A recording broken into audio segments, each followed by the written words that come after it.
Forest డిపార్ట్మెంట్లో అడిగితే ఆయన ఎన్ని జింకలు ఉన్నాయని కూడా చెప్తారు, ఎన్ని జింకలు చచ్చిపోయినాయని చెప్తారు.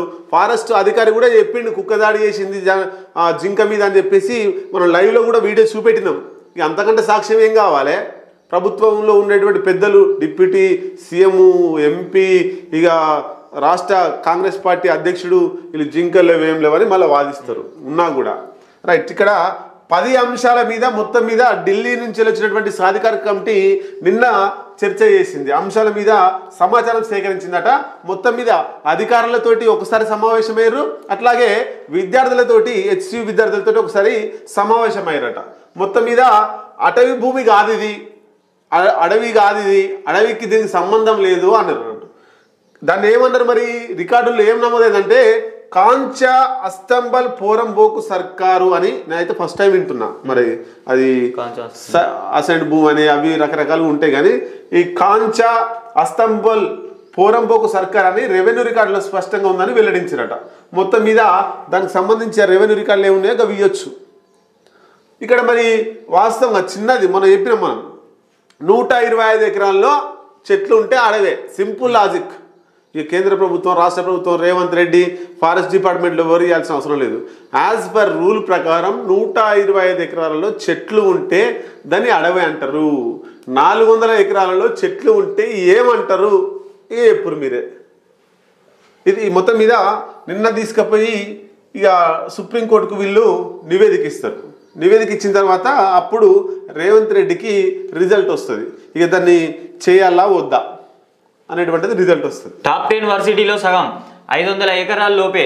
ప్రపంచ ప్రఖ్యాత విశ్వవిద్యాలయాలకు తక్కువ భూములే. 379 ఎకరాల్లో సింగపూర్ నేషనల్ వర్సిటీ, అమెరికాలోని MITకి 168 ఎకరాలు, 703 ఎకరాల్లో వాషింగ్టన్ యూనివర్సిటీకి, ఆక్స్ఫర్డ్ విస్తీర్ణం 1327 ఎకరాలు. నోబెల్ గ్రహీతల్ని, వ్యాపార దిగ్గజాలను అందించిన విద్యా సంస్థలు ఇవి. 16వ శతాబ్దంలో ఏర్పడిన వర్సిటీలకు కూడా భారీగా భూములు లేవు. ఈ ఆంధ్రజ్యోతి ఎంత కుట్ర చేస్తుంది చూడండి. ఒక దిక్కేమో, ఒక దిక్కు కాదు అసలు, మొత్తం ప్రభుత్వాన్ని రేవంత్ రెడ్డిని మోస్తున్నాడు. ఇక్కడ కాంగ్రెస్ ప్రభుత్వానికి అనుకూలమైనటువంటి వార్తలు రాస్తున్నాడు. ఇక్కడ చూడొచ్చు. ఈ వార్త పక్కన ఈ వార్త రాయాల్సిన అవసరమే లేదు నాకు తెలిసి.